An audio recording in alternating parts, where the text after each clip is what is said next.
बालकांड दोहा 12।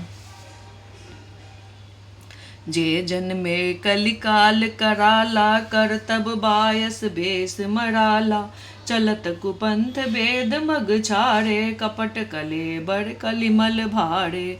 अर्थात जो कराल कलयुग में जन्मे हैं, जिनकी करनी कौवे के समान है और बेस हंस का सा है, जो वेद मार्ग को छोड़कर कुमार्ग पर चलते हैं, जो कपट की मूर्ति और कलयुग के पापों के भाड़े हैं।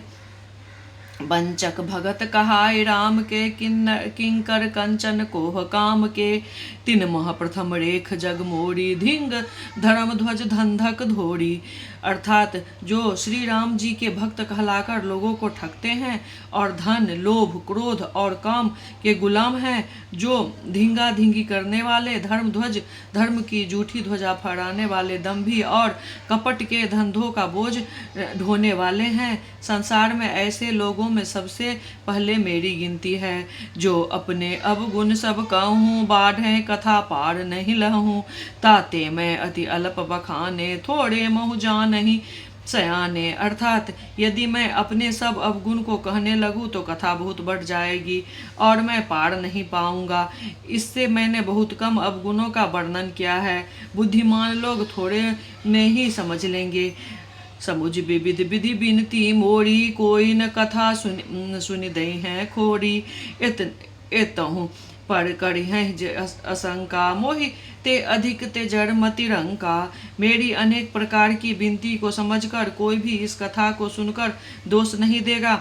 इतने पर भी जो शंका करेंगे वो तो मुझसे भी अधिक मूर्ख और बुद्धि के कंगाल हैं।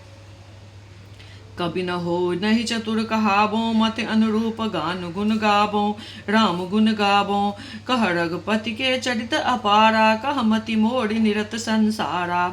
अर्थात मैं न कवि हूँ न चतुर कहलाता हूँ, अपनी बुद्धि के अनुसार श्री रामचंद्र जी के गुण गाता हूँ।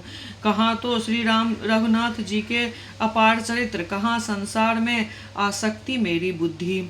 जहि मारुत गिरि मेरु उड़ाही, कहूँ तूल कही पेखे माही। समुझत अमित प्राम प्रभुताई, करत कथा मन अति कदराई। अर्थात जिस हवा से सुमेरु जैसे पहाड़ उड़ जाते हैं, कहियो तो उनके समान रूई किस गिनती में है। श्री राम जी की असीम प्रभुता को समझकर कथा रचने में मेरा मन बहुत हिचकता है।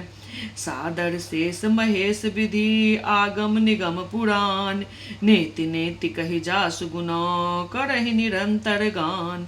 सरस्वती जी, शेष जी, शिव जी, ब्रह्मा जी, शास्त्र, वेद और पुराण, ये सब नेति नेति कहकर पार नहीं जाकर ऐसा नहीं कहते हुए सदा जिनका गुणगान किया करते हैं। दीन दयाल बिरद संभारी, हरहु नाथ मम संकष्ट भारी। मंगल भवन अमंगल हारी, द्रवहु सुदशरथ अजिर बिहारी।